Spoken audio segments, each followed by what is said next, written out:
क्या आपके इन्वेस्टमेंट से एनवायरनमेंट को सेव किया जा सकता है? बिल्कुल किया जा सकता है।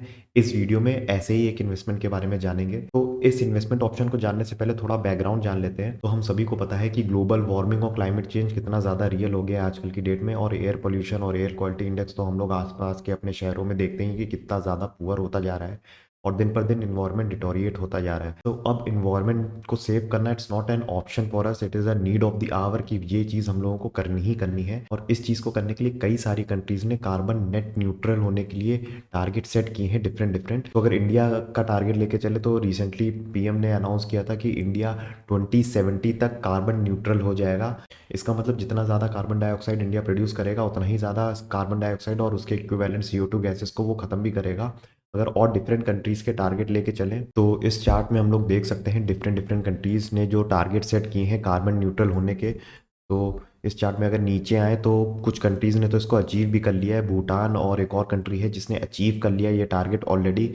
कुछ कंट्रीज़ हैं जिन्होंने 2030, 2035, 2040 के अराउंड के टारगेट सेट किए हैं। और आप ये देख सकते हो कि एक मैक्सिमम जो कंट्रीज़ हैं उन्होंने 2050 का टारगेट सेट किया है अपने आप को कार्बन न्यूट्रल करने के लिए। अब इसमें मैक्सिमम वर्ल्ड की सारी ही कंट्री शामिल हैं जो कि 2050 तक कार्बन न्यूट्रल हो जाएंगी।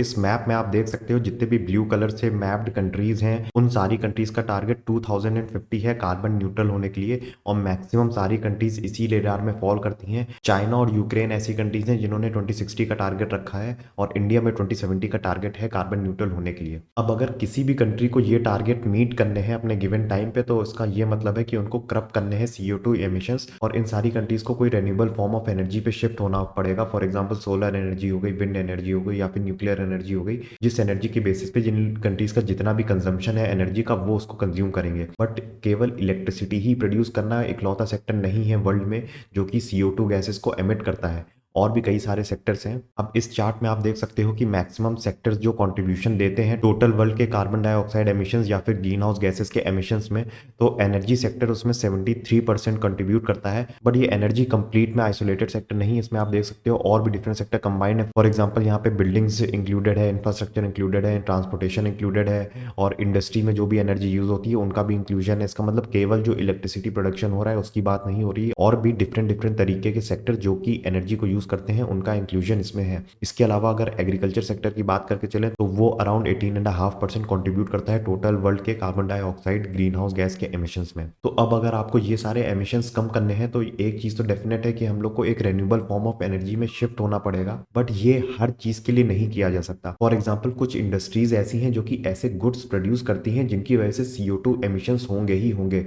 अगर एग्जाम्पल के तौर पे मैं बताऊं तो जैसे केमिकल सेक्टर हो गया या फिर सीमेंट सेक्टर हो गया या फिर स्टील सेक्टर हो गया। अब ये सारी जो इंडस्ट्रीज हैं इनके जो प्रोडक्ट्स हैं इन प्रोडक्ट्स को ही बनाने के लिए CO2 एमिशंस होते हैं। तो अगर renewable form of energy use भी कर ले इन प्रोडक्ट्स के मैन्युफैक्चरिंग के लिए, बट जो प्रोडक्शन का प्रोसेस है उसी में CO2 एमिशंस होना होता ही होता है, जिसका अभी तक कोई ऑल्टरनेटिव निकाला नहीं गया है। तो ऐसा तो पॉसिबल नहीं है कि कंप्लीटली रेन्यूएबल एनर्जी पे अगर हम लोग शिफ्ट हो जाएंगे तो कंप्लीटली हम लोग एलिमिनेट कर देंगे ग्रीन हाउस गैसेस के एमिशंस को।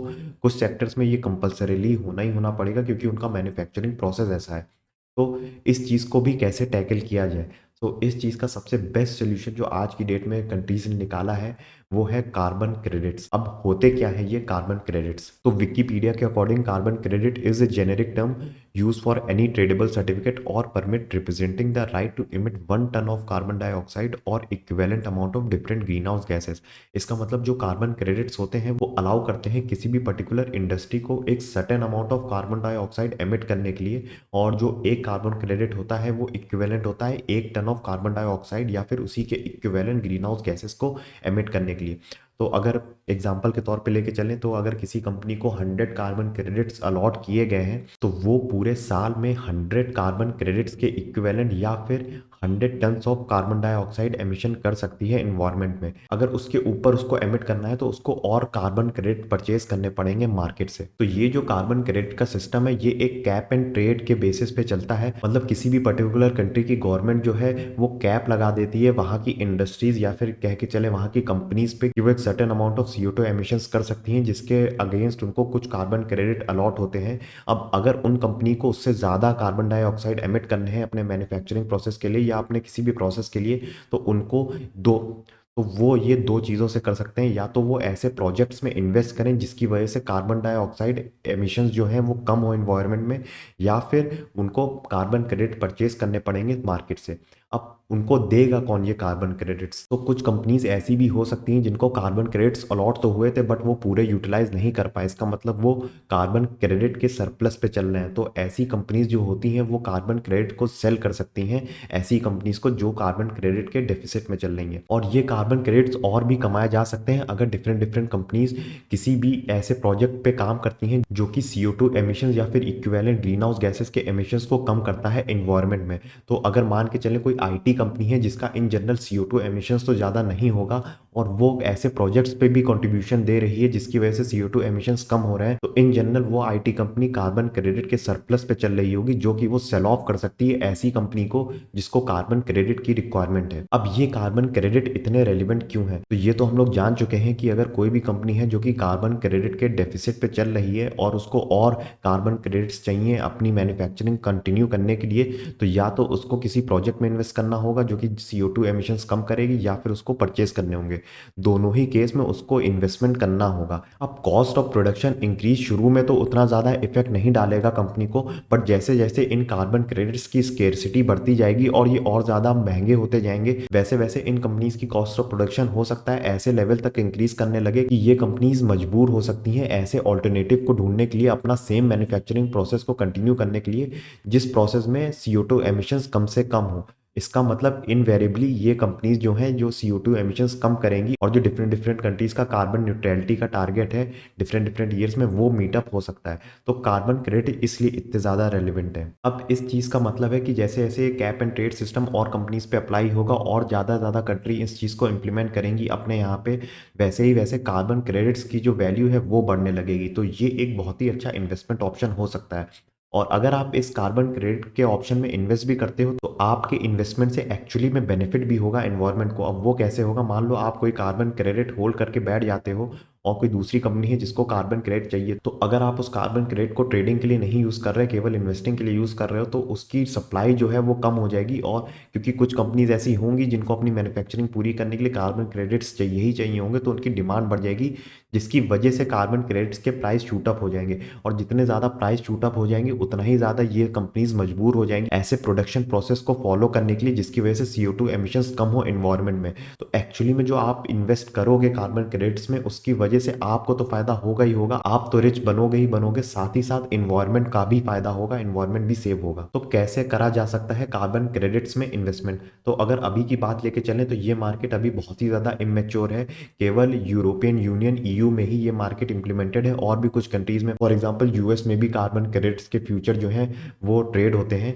बट मैक्सिमम कई सारी कंट्रीज में अभी ये कार्बन क्रेडिट उतना ज़्यादा पॉपुलर नहीं हुआ है, और अगर ये कॉन्सेप्ट कई कंट्रीज में इंट्रोड्यूस हो भी गया है तो बहुत ही ज़्यादा आज की डेट में यूज़ में नहीं है। तो जैसे जैसे हम लोग देख रहे हैं कि कार्बन न्यूट्रलिटी के target different different countries set कर रही हैं और कार्बन न्यूट्रल होना एक बहुत ही बड़ा टॉपिक बनता जा रहा है, तो ये कोई सरप्राइज नहीं होगा कि ये जो कार्बन क्रेडिट का कॉन्सेप्ट है ये हम लोग को बहुत ही जल्दी मेन स्ट्रीम होता हुआ दिखेगा ऑल अराउंड द वर्ल्ड। तो अगर अभी की बात करके चलें कि आप कार्बन क्रेडिट कैसे खरीद सकते हो, तो उसका एक ETF है जो कि ट्रेडेड है NYSE में, यानी कि न्यूयॉर्क स्टॉक एक्सचेंज में ये ETF लिस्टेड है। तो ये उस ETF की वेबसाइट है। इस ETF का नाम है crane shares global carbon strategy ETF, KRBN इसका शॉर्ट फॉर्म है। ये ETF जो लॉन्च हुआ था ये जुलाई 2020 में लॉन्च हुआ था, और आप इसकी वेबसाइट पे पूरी डिटेल्स जान सकते हो कि ये ETF की मार्केट कैप कितनी है और क्या क्या प्रोजेक्शंस है इस ETF के और क्या क्या कॉम्पोजिशन है इस ETF के।